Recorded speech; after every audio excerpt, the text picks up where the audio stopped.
Good morning to you all. The topic is root locus technique. So सबसे पहली बात कि जो लास्ट चैप्टर था रूट लोकस टेक्निक चैप्टर से जो प्रीवियस चैप्टर था जिसमें आपने स्टेबिलिटी ऑफ सिस्टम पढ़ा, तो हम ये एक बार देखना चाहेंगे कि हमने रूट लोकस टेक्निक से पहले क्या समझा इन द चैप्टर्स. सो अगर एक बेसिक क्वेश्चन बनाया जाए, what we learned in previous chapter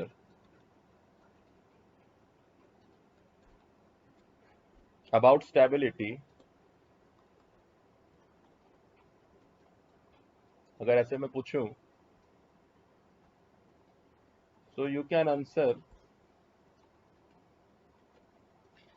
first thing कि we learn that stability of a given control system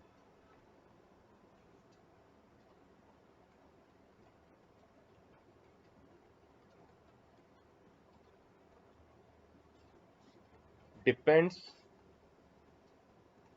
upon the location of poles of closed loop transfer function in S plane.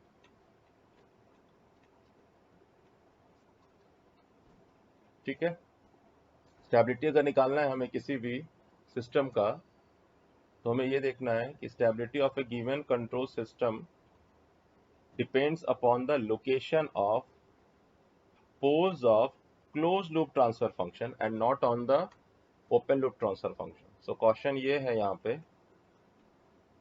कि आपको stability निकालने के लिए open loop transfer function पे reliability नहीं करनी है.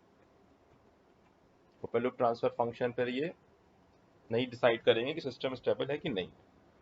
दूसरी बात कि हमने स्टेबिलिटी डिसाइड करने के लिए टू डिसाइड स्टेबिलिटी जो सबसे पहला टेक्निक हमने यूज किया वो था to draw pole zero plot. Pole zero plot से हम ये निकाल पाते थे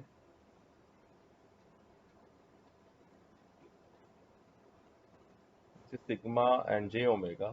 सो अगर सिस्टम पोल्स जो हैं, सिस्टम के जो पोल्स हैं वो अगर राइट हैंड प्लेन में है तो ये सिस्टम जो होगा वो अनस्टेबल होगा.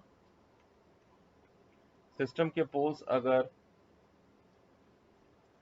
इमेजिनरी एक्सिस पे हैं केवल, तो सिस्टम जो है वो मेटा स्टेबल होगा. और सिस्टम के पोल्स अगर लेफ्ट हाफ प्लेन में है तो सिस्टम जो होगा वो होगा स्टेबल.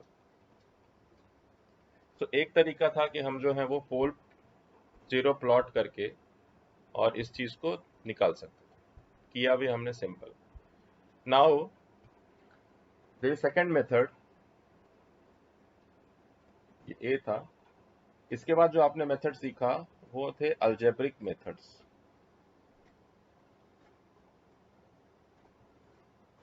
अलजेब्रिक मेथड्स मतलब राउथ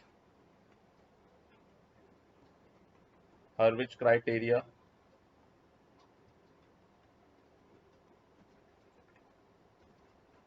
या राउथ methods of finding the stability जिसमें आप टेबल तैयार कर रहे थे.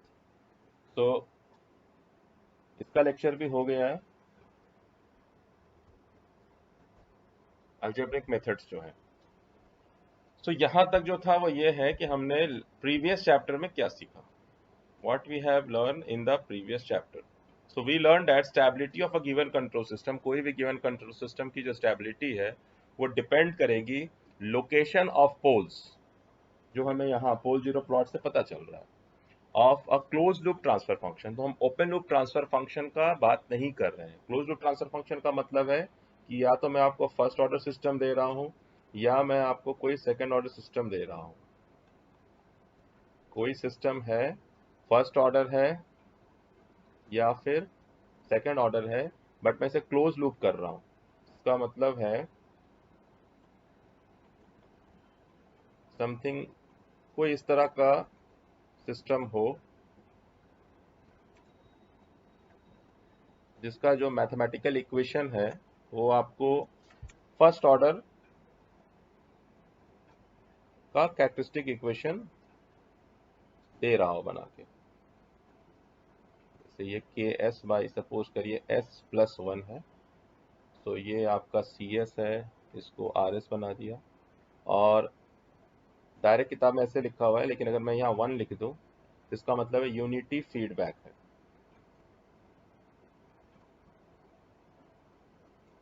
तो ज़्यादातर सिस्टम आपके यूनिटी फीडबैक है। यूनिटी फीडबैक में क्या करेगा, वन हटा के सीधा कनेक्ट किया हुआ है, बट आप ऐसे भी कर सकते हैं।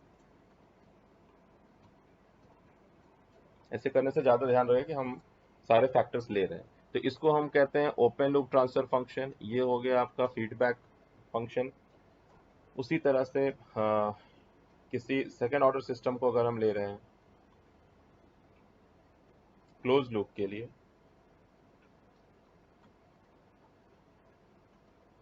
मान लीजिए ऐसा कोई नंबर है सी एस, ये उसका ओपन लूप ट्रांसफर फंक्शन है। यहाँ से यूनिटी फीडबैक लिया,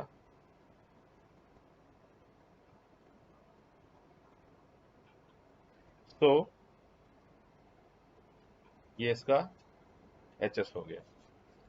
और आपने जो ईडीसी में पढ़ा है फीडबैक सिस्टम, तो फीडबैक में जो हम जब गेन निकालते हैं, ओवरऑल जो गेन होता है, यानी ओवरऑल जो ट्रांसफर फंक्शन आता है, जी जो हम कहते हैं ओवरऑल, या आप कहिए कि क्लोज लूप सिस्टम, ऐसे क्लोज लूप कह दो, तो वो आएगा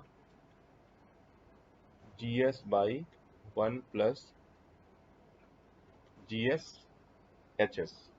कॉमन होगा ये फॉर्मेट जो होगा, G S by one plus G S H will be the close loop transfer function. तो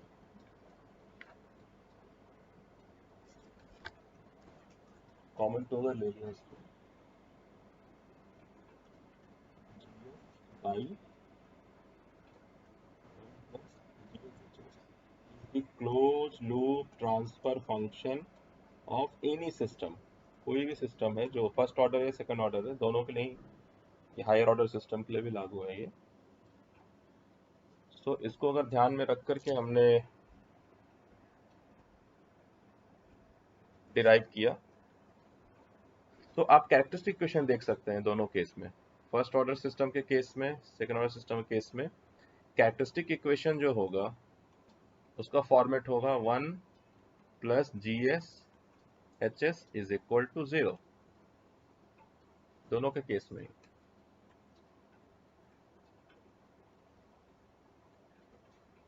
ठीक है, तो अलग अलग एक्सप्रेशन आएगा, बट जो फंडामेंटल स्ट्रक्चर वो सेम रहेगा। तो स्टेबिलिटी डिसाइड करने के लिए जो हम अपने पोल जीरो प्लॉट बनाते थे, कैरेक्टरिस्टिक इक्वेशंस को देख करके हम जो है वो पोल्स बना लेते हैं। ठीक है, जो रूट्स होते हैं।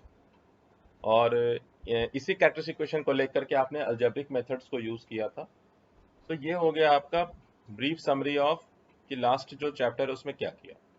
अब जो नेक्स्ट क्वेश्चन उठ रहा है, नेक्स्ट क्वेश्चन ये है कि आपका जो है रूट लोकस टेक्निक क्या है। जो सबसे इम्पोर्टेंट बात है कि what is root locus technique.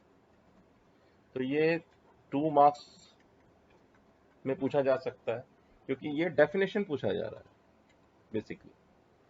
दूसरा क्वेश्चन हो सकता है कि right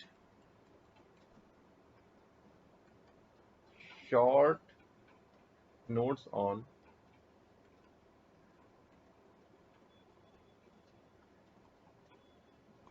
root locus technique 10 marks का हो सकता है। डिस्क्रिप्टिव टाइप है ये, राइट शॉर्ट नोट्स कह देगा। सो अभी इन दोनों को एक साथ लेके चल रहे हैं कि what is root locus technique.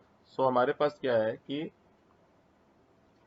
Root locus technique means RLT is a graphical method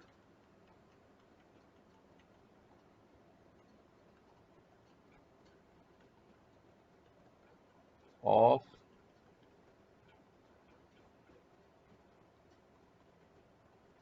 determining stability। जो पहला मेथड था वो अल्जेब्रिक मेथड था, अब जो है वो ग्राफिकल मेथड है। सो पोल जीरो प्लॉट भी ग्राफिकल मेथड है, ठीक है। सो क्या डिफरेंस है, अगर पोल जीरो प्लॉट भी ग्राफिकल मेथड है और रूट लोकस भी जो है आपका वो ग्राफिकल मेथड है। सो डिफरेंस ये है कि जब graphical method of determining the stability of a given control system, the location of whose poles, control system जिसके पोल्स के लोकेशन को आप वेरी करेंगे, ऐसा मेथड जिसमें कि कंट्रोल सिस्टम के पोल्स को हम लोकेशन को वेरी करते हैं, मींस जो पोल है वो कई सारे वैल्यू के थ्रू गुजरेगा, like a certain path, taking a certain path. जैसे कि अगर आप समझिए कि नंबर लाइन पे चल रहे हैं तो आप 0 1 2 3 4 5, तो कोई वॉक कर रहा है 0 से लेकर के, अगर तो ये टेकिंग अ पाथ कि ठीक है 0 से 1 गया, 2 गया, 3 गया, 4 गया, ये चलो जंप किया। So this is a type of path and this is a straight line path, ठीक है। बट ये रियल नंबर के लिए, यहाँ क्या है, there is a complex path, यहाँ रियल नंबर भी है और इमेजिनरी नंबर भी है। सो अगर दोनों डायरेक्शन है, यहाँ भी बोथ वे था, तो हम कहीं से कहीं मूव कर सकते हैं किसी एक पोल वैल्यू से। मान लीजिए इस तरफ जा रहे हैं अगर, सपोज करिए ऐसे करके ऐसे आ जाए, तो ये पाथ है, ठीक है। इसको कैसे दिखा देंगे, इसको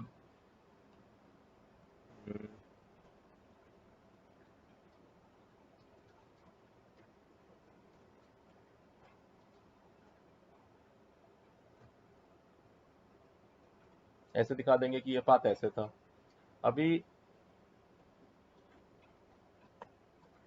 यही अगर मान लीजिए कि कोई पोज जो था वो ऐसे वेरी कर रहा है कि चलो पहले वो गया स्टेप राइट हैंड साइड में, पहला जो वैल्यू मिला मुझे, फिर मुझे मिला और राइट हैंड साइड में, उसके बाद मैंने देखा मुझे कॉम्प्लेक्स मिलने लग गए, इसका मतलब दो डायरेक्शन हो गया, कॉम्प्लेक्स मिलने लग गए, कॉम्प्लेक्स मिलने लग गए। तो इसका मतलब इसका पाथ कैसा लग रहा है, इसका पाथ कुछ ऐसा लग रहा है कि ये यहाँ से चला यहाँ, यहाँ से चला यहाँ, यहाँ से ये यहाँ पहुंचा, और यहाँ के बाद दो डायरेक्शन में स्प्लिट कर गया, इधर भी जा रहा है उसी समय ये इधर भी जा रहा है। So this is a type of path also taken by the poles जब हम पैरामीटर को वेरी कर रहे हैं, है ना। और कोई पाथ हो सकता है कि ये तो मैंने दिखाया कि एक एक पोल से किसी दूसरे पोल की तरफ जा रहा है, हो सकता है शुरू से ही हमें दो पोल अवेलेबल है, तो हो सकता है एक पाथ जो है वो इस पोल से शुरू हो जाए कहीं भी डायरेक्शन में, दूसरा पाथ हो सकता है इस पोल से शुरू हो जाए। तो यहाँ पे क्या है कि जब रूट लोकस टेक्निक है कि graphical method of obtaining the stability or determining the stability of a given control system through the when the location of which poles varies by traversing a certain path, or you can say कि by moving through traversing earlier, तो moving through certain path लिख लीजिए, moving through certain path or trajectory where in S plane. इसी को S plane कह रहे हैं क्योंकि ये नंबर एस को दिखा रहा है ना। तो ये है आपका रूट लोकस टेक्निक का डेफिनेशन। बट एक बात और इसमें ऐड करनी है कि ये जैसे पोल जीरो प्लॉट तो क्या है कि ठीक है फिक्स्ड है पोल्स और जीरोस और हमने प्लॉट कर दिया। अभी क्या है कि हम कह रहे हैं पोल्स का जो लोकेशन अगर वैरी कर रहा है तो उस वेरिएशन उस ट्रैजेक्टरी को अगर हम प्लॉट कर रहे हैं तो that is root locus technique. So vary क्यों करेगा ये भी इसमें ऐड करना पड़ेगा डेफिनेशन में। तो हम बताएंगे कि वैरी इसलिए करेगा कि when a particular parameter is varies या इज वैरिड, वैरी किया जाए या वैरी हो, है ना, फ्रॉम, वैरीज कर लीजिए, varies from zero to infinity. तो सपोज करिए कि उस पैरामीटर का नाम मैं अगर रख दूं के, तो के जो है जब जीरो से लेकर के इंफिनिटी तक वैरी करेगा, इसका मतलब है कि के का जीरो का जो वैल्यू है वो पाथ का स्टार्टिंग पॉइंट है। के को जब मैं इंफिनिटी तक लेके जाऊंगा तो वो एंड या एंडिंग पॉइंट हो जाएगा। तो यही जानना चाहेंगे कि जब के को मैं वैरी करूंगा जीरो से इंफिनिटी तो मेरा जो एस होगा, यानी एस मतलब कि अब अगर फर्स्ट ऑर्डर सिस्टम है तो एस का मतलब है कि यानी रूट्स, है ना। तो जो रूट्स ऑफ जो कैरेक्टरिस्टिक इक्वेशन होंगे, ऐसे करिए, रूट्स ऑफ कैरेक्टरिस्टिक इक्वेशन, यानी कि अगर फर्स्ट ऑर्डर सिस्टम है तो वो सिर्फ एक रूट हो सकता है S1, अगर सेकेंड ऑर्डर सिस्टम है तो S1 और S2। तो रूट जो है वो कहाँ से कहाँ तक जाते हैं जब मैं जीरो से इन्फिनिटी के को लेके जाता हूँ। तो अगर मैं इस डेफिनेशन को कंक्लूड करूं अच्छे से, एक लाइन में लिखूं सब कुछ जोड़ करके, ये तो हो गया समझने की बात। सो इन दोनों को कंबाइन कर देंगे कि root locus technique is a graphical method of determining stability of a given control system. यानी रूट लोकस मेथड एक ग्राफिकल मेथड है ये पता लगाने के लिए कि कोई कंट्रोल सिस्टम स्टेबल है या नहीं, कैसे या कब, किस हालात में, जब जो पोल्स का लोकेशन है वो वैरी कर रहा हो। और पोल्स का लोकेशन क्यों वैरी करेगा, क्योंकि कोई ना कोई पैरामीटर जो है वो हम वैरी कर रहे हैं। तो पैरामीटर कहां से कहां तक वैरी कर रहे हैं, जीरो से लेके इन्फिनिटी तक। तो रूट्स जो जो वैल्यू लेगा जीरो से इन्फिनिटी में जितने वैल्यू ले सकते हैं, 1 2 3 4 5, आप समझ सकते हैं जीरो से इन्फिनिटी के बीच में इन्फिनाइट नंबर ऑफ वैल्यूज हो सकते हैं। तो उस हर एक वैल्यू पर रूट्स कहां पर लाई करेगा, उसके पाथ को प्रोग्रेसिवली ड्रॉ करना is the root locus technique. ठीक है, is the root locus technique. तो इसको अगर एक सेंटेंस में कंबाइन करते हैं, ये हो गया समझने के लिए। लेकिन अगर दो लाइन में सिर्फ लिखना है कि what is root locus technique, तो आप एक साथ कंबाइन कर लीजिए इसको। ठीक है, डेफिनेशन ये हो गया।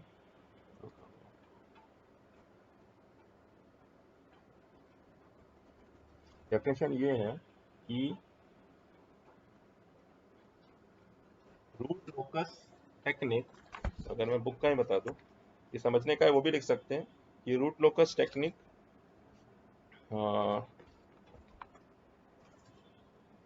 इज अ, यही लिखिए ज्यादा अच्छा रहेगा, is a graphical method of determining the determining the stability of a given control system। Definition को लिखते समय लगातार क्वेश्चन अपने आप से पूछते जाइए, सिर्फ डेफिनेशन तब याद हो जाएगा कि रूट लोकस एक ग्राफिकल मेथड है डिटरमाइन करने के लिए stability of a given control system. कब, when the location of poles, close loop poles, varies, जब लोकेशन क्लोज लूप कोर्स का वैरी करता रहेगा, it means that is it will take certain path बोल दीजिए या ट्रेजेक्ट्री बोल दीजिए या इसी को लोकस कह देते हैं, है ना। सर्टेन पाथ किस, जब तो when the location of close loop पोस्ट varies, it will take certain path when a particular parameter से के इज वैरीड, आप वैरी करेंगे इसको फ्रॉम स्टार्टिंग पॉइंट कह दीजिए k equal to 0 to ending point k equal to infinity. अब ये तो हो गया डेफिनेशन। अब डेफिनेशन को अगर समझा दिए तो शॉर्ट नोट्स का आधा काम तो हो जाएगा, कम से कम हाफ वर्क जो हो जाएगा समझाने के लिए। तो कैसे समझाना है कि फॉर एग्जाम्पल, ठीक है, फॉर एग्जाम्पल आप क्या करिए कि दोनों सिस्टम ले लीजिए, फर्स्ट ऑर्डर सिस्टम भी ले लीजिए और सेकंड ऑर्डर सिस्टम भी ले लीजिए। फॉर एग्जाम्पल, है ना, टेक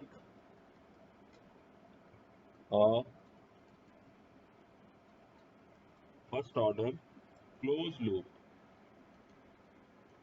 सिस्टम ले लीजिए जो हमने पहले यूज किया है।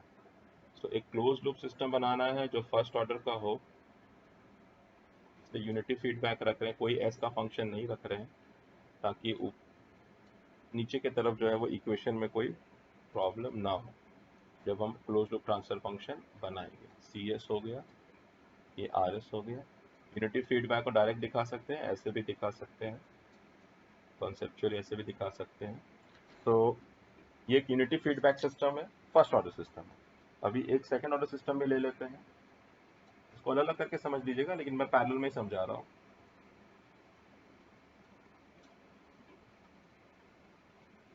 K by S, S plus 4 जो आपके बुक में एग्जाम्पल है, एस प्लस 4 है। तो मैं वही एग्जाम्पल लेके चल रहा हूँ।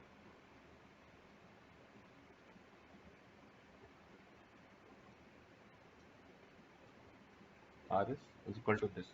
तो हमें क्या चाहिए, हमें चाहिए, ये तो इसकी पहली बात हो गई कि ये इसका स्ट्रक्चर है ना। हमें स्टेबिलिटी के लिए क्या चाहिए, कैरेक्टरिस्टिक इक्वेशन चाहिए कि भाई इसका जो है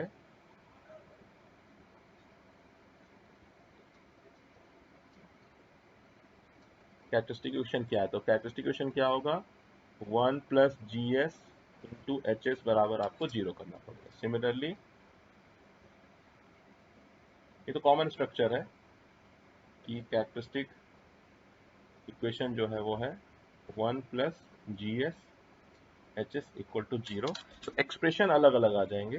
एक्सप्रेशन आ जाएगा इसमें 1 प्लस के S by S plus 1 0 implies s plus 1 plus ks by s plus 1 is equal to 0 implies s into k plus 1 is equal to 0। और यहाँ से जो रूट्स आया हमारे पास वो एक वैल्यू आया क्योंकि फर्स्ट ऑर्डर सिस्टम है। So there is one root k plus 1।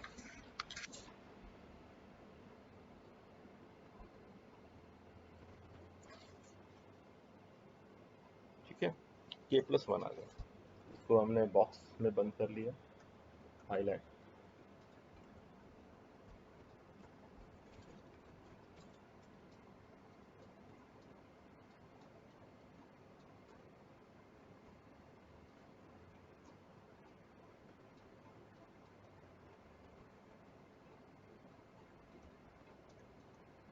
तो बॉक्स में क्लोज करके और हाईलाइट कर दिया। ठीक है, हमारा जो फर्स्ट ऑर्डर का जो रूट है वो कुछ ऐसे आया है। उसी तरह से हमारा जो सेकेंड ऑर्डर का रूट आएगा कुछ ऐसे आएगा कि 1 प्लस ऊपर है K by S into S plus 4 is equal to 0 S S plus 4 plus K by into S plus 4 बराबर 0 implies S into S plus 4। या इसको आप यहीं पर ब्रैकेट ओपन करते तो s square plus 4s plus k is equal to 0। So what will be s? S will be -4 plus minus 4 का square minus 4ac, b square minus 4ac। So 4 का square हो जाएगा 16 माइनस 4k का root by 2। So that will be -4 plus minus आपको जो है ये 4 हो जाएगा बाहर। So this will be 4 minus k by 2। So S आ जाएगा आपका -4 plus minus sorry -2 plus minus 4 minus के। तो यहाँ पे दो रूट आ गए, S1 आ गया -2 plus -2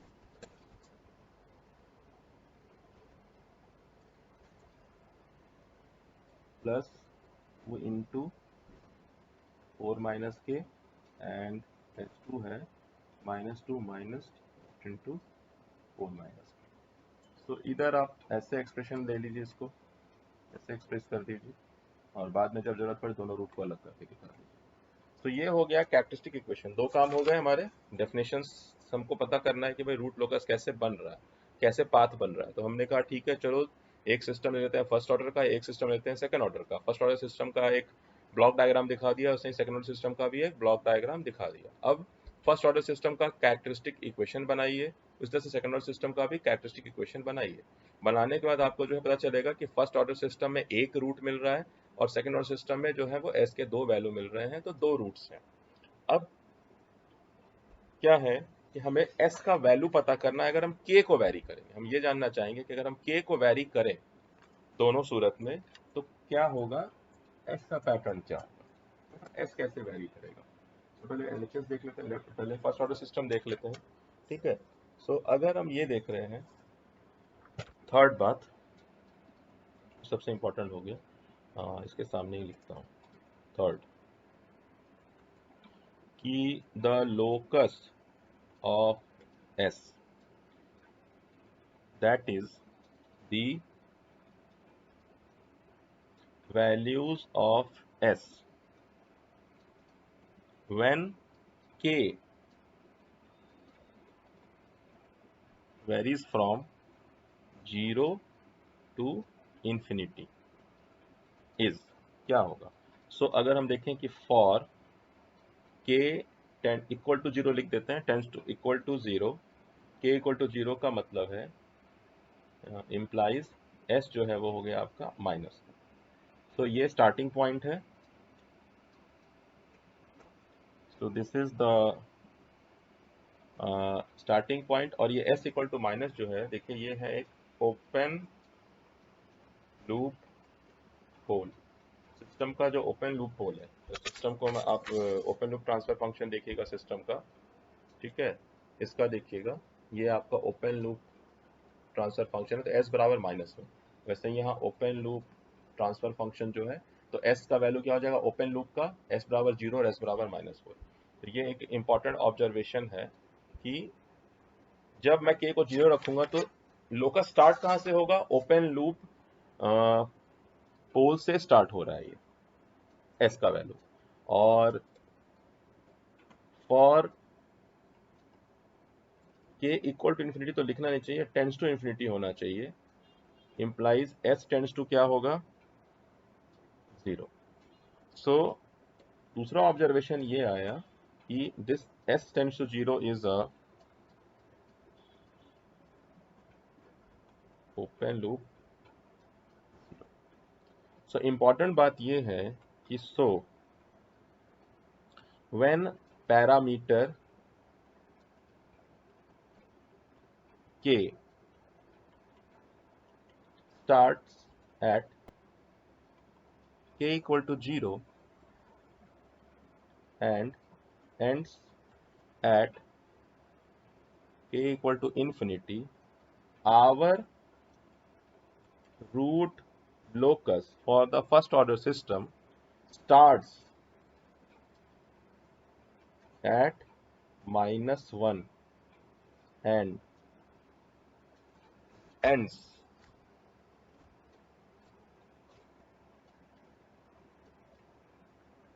at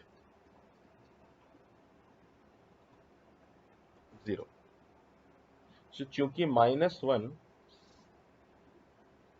since -1 is a open loop pole है and 0 is an open loop 0, यहाँ 0 0 को मैच मत करिएगा, वैल्यू है, ये जो है आपका एंड पॉइंट जो है ना, इससे ये कंक्लूड होता है hence it can be concluded that root locus starts from root locus किसी भी यानी सिस्टम का स्टार्ट हो रहा है from open loop pole location से स्टार्ट हो रहा है, ओपन लूप पोल के आप एक्चुअली लिखिए लोकेशन से स्टार्ट हो रहा है, क्योंकि k बराबर 0 पे ओपन लूप पोल के पास होगा ये, and it ends at open loop 0 के लोकेशन पे एंड करेगा। सो हमको ये पता है कि ये जो पाथ है वो कहाँ से स्टार्ट हो रहा है और कहाँ एंड कर रहा है ना। आपको ये ध्यान रखिए जो ये वर्ड होता है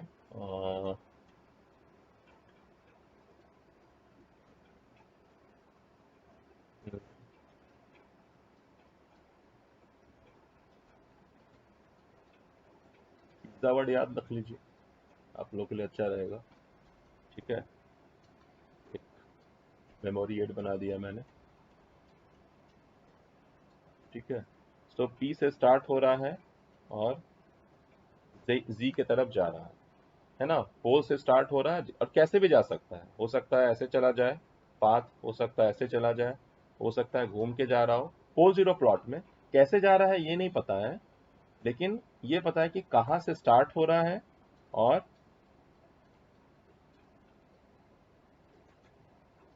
कहाँ एंड हो रहा है, कहाँ से स्टार्ट हो रहा है कहाँ से एंड हो रहा है। आई एम नॉट पुटिंग कि भाई ये एलएचएस में आरएचएस में, ये सिर्फ सिंबॉलिक है। तो ये किसी ना किसी पी से स्टार्ट हो रहा है, ओपन लूप पोल से स्टार्ट हो रहा है, और किसी ना किसी ओपन लूप 0 पर ये एंड हो रहा है। तो पी टू जे जी जा रहे हैं, जो जेड कहते हैं आप, पिज्जा वर्ड याद रखिए कि पोल से स्टार्ट होगा और 0 पे एंड होगा। सेम ऑब्जर्वेशन यहाँ भी हम देख सकते हैं, अगर हम इसमें देखेंगे सेकेंड ऑर्डर सिस्टम के लिए, आपकी किताब का ही एग्जाम्पल है ये, ठीक है। सो अगर मैं इसका भी लोकस देखूं तो the locus of S that is the value of S when k varies from 0 infinity is क्या होगा। तो फॉर k इक्वल टू 0 मेरे पास तो चूंकि दो रूट है, तो एक निकलेगा S1, एक निकलेगा S2। जब मैं k को S1 में फीड करूंगा तो ये आएगा -2, अगर k यहाँ k को मैं 0 फीड कर रहा हूँ तो ये आ जाएगा 0, ठीक है। और यहाँ गड़बड़ है, ऑटोमेटिकली करेक्ट करिए, ये गड़बड़ है, ये सही करना है। ये जब यहाँ पे 16 बाहर आएगा तो 4 बाहर आएगा, तो ये हो जाएगा 2, कैंसिल हो जाएगा, जो आपका है वो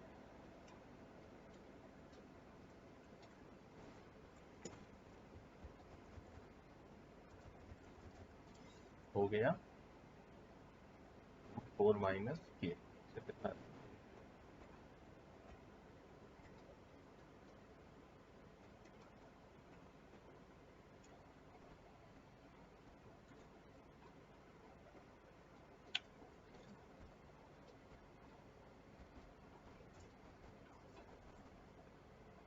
ठीक है, इसके आगे बढ़ते हैं।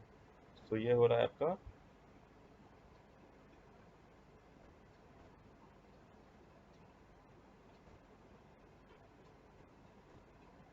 हम्म,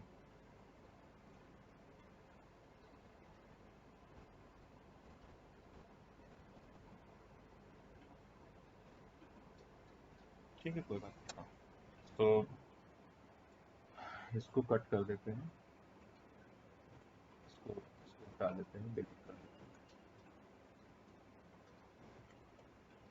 तो ये सिर्फ 4 माइनस के रह जाएगा, 4 माइनस के, 4 माइनस के इतना रहेगा, इसको रिवाइज कर दीजिए।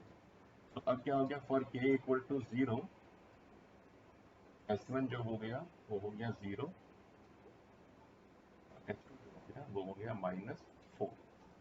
ठीक है, तो these are the two starting points, खास बात ये समझिएगा, these are the two starting points for the root locus.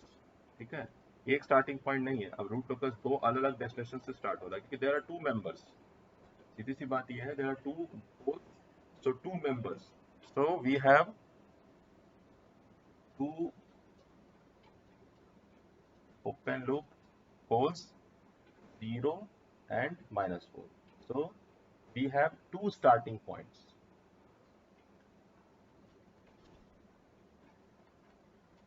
पहली बात, अब फॉर k इक्वल टू अगर मैं देखूं, for k tends to infinity, तो इस केस में क्या होगा कि S1 tends to infinity and S2 tends to infinity. तो यहाँ क्या कंक्लूड हो रहा है कि हमारे पास जो है, यहाँ भी कंक्लूड करूँ मैं, so what I'm concluding,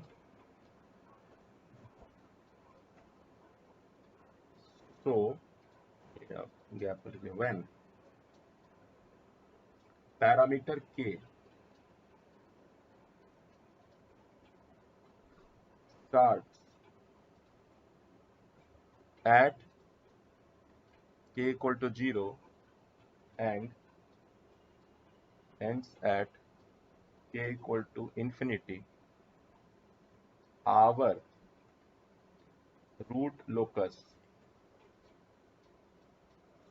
starts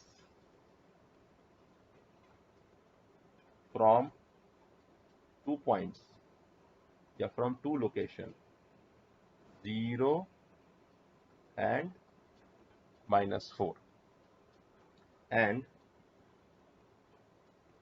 ends up at infinity। अब इससे पिक्चर क्लियर नहीं हो रहा है कि ये स्टार्ट हो गया तो इन्फिनिटी मतलब कहाँ जा रहा है। तो हम क्या करेंगे कि इस रूट लोकस को ध्यान से देखेंगे कि भाई k का जो वैल्यू है वो 0 और 4 को लेके कैसे रिलेटेड है। तो आप ये देख रहे हैं कि आपका जो S1 है कॉमा S2, उसको लिखा जा रहा है -2 प्लस माइनस रूट 4 माइनस के। अभी इसको मैं ऐसे भी लिख सकता हूँ कि, और ऐसे लिखूं -2 प्लस माइनस, अगर मैं -1 को इसमें से बाहर निकालना चाहूँ, ऐसे लिखना पड़ेगा मुझे। तो मैंने अगर -1 को बाहर निकाल देते, हो जाएगा j रूट k -4। तो अब k का वैल्यू जो है वो 0 से लेकर के इन्फिनिटी तक वैरी करने वाला है, लेकिन एक फैक्टर है टर्म 4। तो मैं इसको तोड़ूंगा, इस 0 से इन्फिनिटी के को मैं तोड़ दूंगा, इंटरवल को, एक इंटरवल तैयार करूंगा, एक नंबर लूंगा मैं 4। तो मैं देखूंगा क्या होता है जब k 0 है, पहली बात। ठीक है, फिर दूसरी दूसरी बात, क्या होता है जब k जीरो से, k जो है वो जीरो से बड़ा है, 4 से छोटा है, ठीक है, वो इस जोन में आएगा बात, वो इस जोन में आएगा, ठीक है। मैं पॉइंट मार्क कर देता हूँ ताकि कोई कंफ्यूजन ना रहे, इसलिए मैं डार्क कर दूंगा। ये जो है मेरा स्टार्टिंग पॉइंट है, ये आपका जो है स्टार्टिंग पॉइंट को मैंने सॉल्व करता हूँ।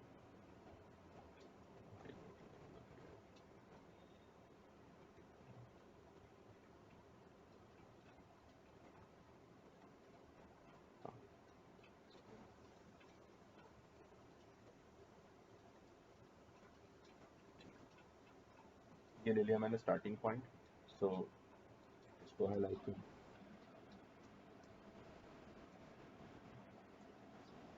जोन है, तो ये पॉइंट नंबर 1 हो गया, आप ऐसे समझिए, this is your first, now this zone is your second, now again this point is your third, third is,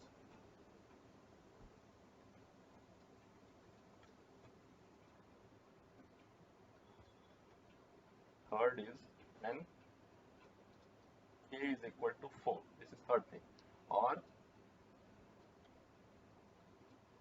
ये थर्ड पॉइंट, k जो है जब 4 है, k जब 4 है तब क्या करना है, और उसके बाद फोर्थ जोन जो हो गया k के वैल्यू का, this is your fourth, third हो गया, third point, and this is your fourth zone. So यहाँ कह रहा हूँ when k is greater than 4। तो अभी हमारे पास चार कंडीशन हो गए हैं। फर्स्ट है जब k जीरो है, तो जब k जीरो होगा आपको तो क्या होगा ये देखना है कि ग्राफ पर क्या होगा, ठीक है। तो k जब जीरो है, मैं अगर प्लॉट करूं, नहीं ले लेता हूं, k अगर जीरो है, ठीक ना,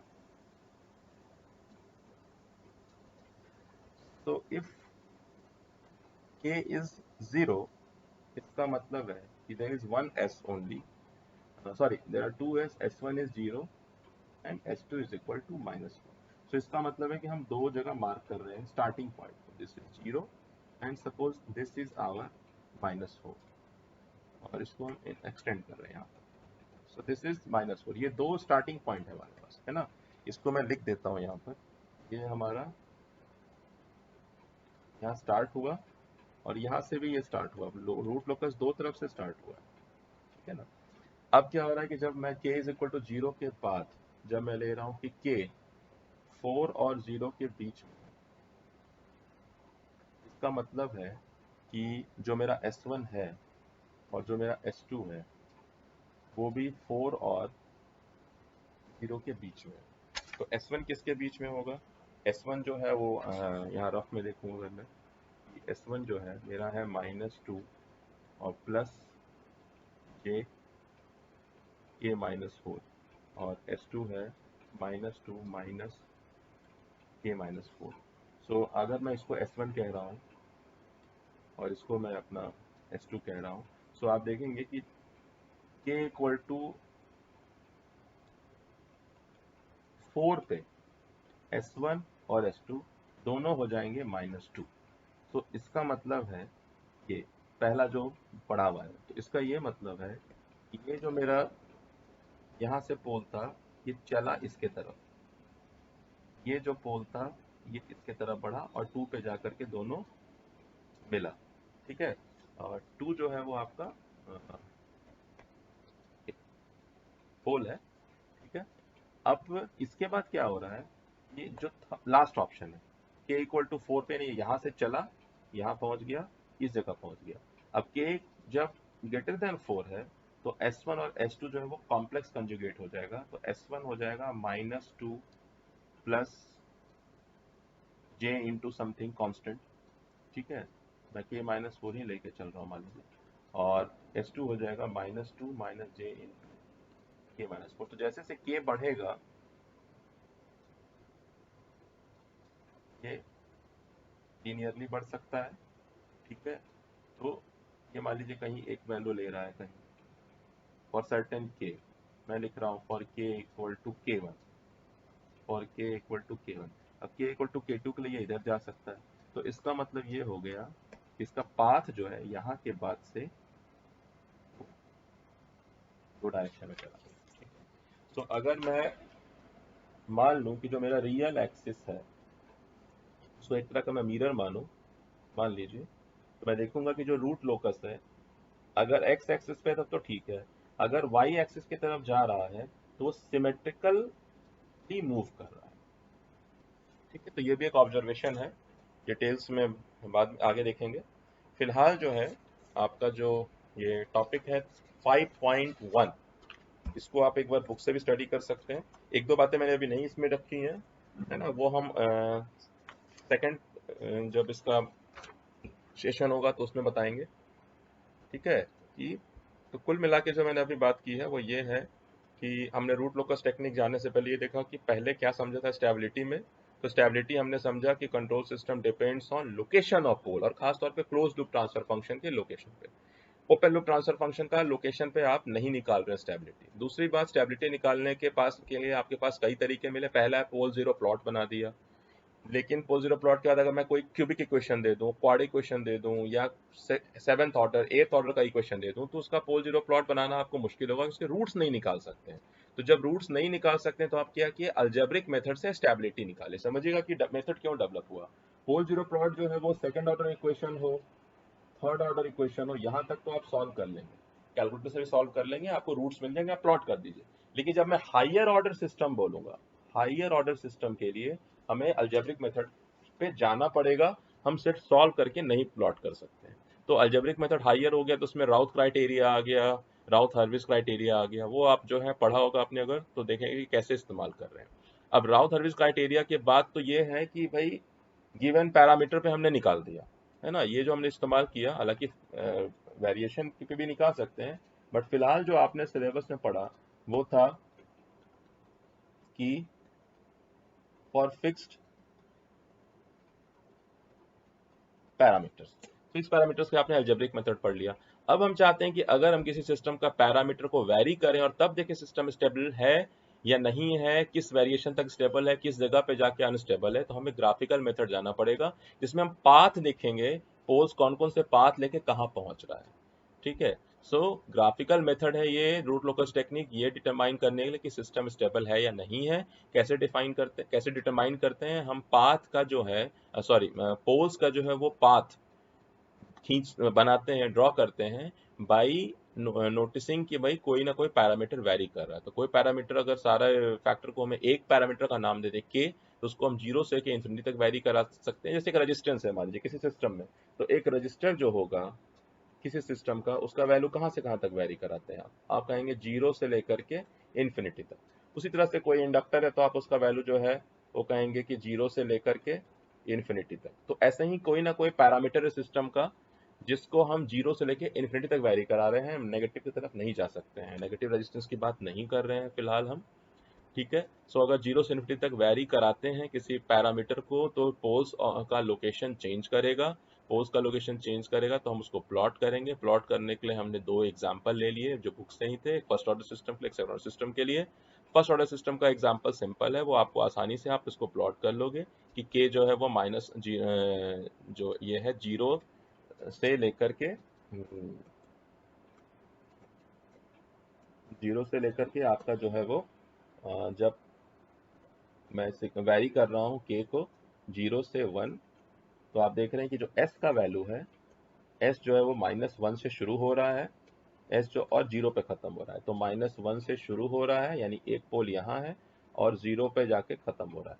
तो इसका मतलब है कि इसकी ट्रैजेक्टरी क्या मिली हमें, इसकी ट्रैजेक्टरी मिली कि यहाँ से ये यहाँ जा रहा है। तो आपकी किताब में बनाया हुआ है ये चीज़। उसी तरह से हमने जो है सेकंड ऑर्डर सिस्टम के लिए निकाला, क्योंकि सेकंड ऑर्डर सिस्टम में रूट्स ज़्यादा हो गए तो स्टार्टिंग पॉइंट ज़्यादा हो गए, स्टार्टिंग पॉइंट ज़्यादा हो गए तो दो डायरेक्शन चलेगा, जहाँ 3 रूट होंगे वहाँ 3 स्टार्टिंग पॉइंट हो सकते हैं, जहाँ 4 रूट होंगे वहाँ 4 स्टार्टिंग पॉइंट हो सकते हैं। तो फिलहाल सेकंड ऑर्डर सिस्टम में हमें 2 रूट्स मिलेंगे, सो 2 स्टार्टिंग पॉइंट होंगे, ठीक है। सो 2 स्टार्टिंग पॉइंट को लेकर के फिर यही है कि हमें ये जानना पड़ेगा कि भाई क्वाड्रेटिक इक्वेशन सॉल्व करते समय रूट्स के कई सारे पैटर्न हो सकते हैं। रूट्स रियल और डिस्टिंक्ट हो सकता है, रूट्स रियल और इक्वल हो सकता है, रूट्स कॉम्प्लेक्स हो सकता है। सो ये जो दो कंडीशंस हैं, इसमें रूट्स रियल है, देख लीजिए ये भी एक बार। हाँ, ये दो जो ऑब्जर्वेशन है, ठीक है, ये मैं बता ही दूं। हाँ, इसमें जो रूट्स हैं, इसमें रूट्स रियल हैं एंड डिस्टिंक्ट हैं। लेकिन एक चीज और है, रूट्स जो है वो पॉजिटिव भी हैं और रूट्स नेगेटिव भी हैं, ठीक है। लेकिन इसमें आप देखिएगा कि रूट्स सिर्फ नेगेटिव हैं, ठीक है, रियल हैं एंड डिस्टिंक्ट हैं। क्योंकि देखिए हम ग्राफ में कहाँ चलना शुरू हो गए, हम चलना शुरू हो गए एलएचएस के तरफ। जब हमने, है ना, ये जो स्टार्ट पॉइंट के बाद ये जो सेंटर पॉइंट है, ये हम नेगेटिव डायरेक्शन चल रहे हैं। तो रूट जो है वो यहाँ सिर्फ नेगेटिव है, पॉजिटिव नहीं है। यहाँ पॉजिटिव नहीं है। यहाँ रूट्स क्या है, रियल है एंड इक्वल है, और डेफिनेटली नेगेटिव है। और यहाँ क्या है, रूट्स कॉम्प्लेक्स। तो ये फैक्टर जानना पड़ेगा जब हम सेकंड ऑर्डर सिस्टम पढ़ेंगे कि भाई रूट लोकस में जो रूट्स हैं वो कहाँ स्टार्टिंग पॉइंट है, कौन कौन सा वैल्यू ले सकता है, रियल ले सकता है कि कॉम्प्लेक्स ले सकता है। रियल ले सकता है तो डिस्टिंक्ट लेगा कि इक्वल लेगा। अगर डिस्टिंक्ट लेगा तो दोनों नेगेटिव होंगे या दोनों पॉजिटिव होंगे या पॉजिटिव नेगेटिव होंगे। तो ये फैक्टर को आगे जो और आगे हायर ऑर्डर इक्वेशंस आएंगे उसमें भी ये बात जानकारी समझनी पड़ेगी कि कौन कौन से रूट्स हैं और कहाँ से स्टार्ट हो रहे हैं और कहाँ से एंड कर रहे हैं। तो मुझे लगता है कि आप एक बार एग्जाम ये exercise topic 5.1 and 5.2 page number 140 से पेज नंबर 142 तक एक बार आप जो है आप बुक का पढ़िए। मैं इसका पीडीएफ बना के आपको भेज दूंगा, ठीक है, वो पढ़िए। और ये वीडियो जो है उसको भी एक बार आप देखिए। तो मैं यहाँ रेफरेंस लिख दे रहा हूँ कि कंट्रोल सिस्टम बुक जो है जो आप पढ़ रहे हैं, control system by Shri S P. Mehar की किताब में से आप जो है टॉपिक 5.1 एंड 5.2 पेज 140 टू 142 एक बार आप देख लीजिए, बुक से पढ़ लीजिए, एक बार ये नोट्स पढ़ लीजिए और एक बार ये वीडियो देख लीजिए। Okay, bye, have a nice day.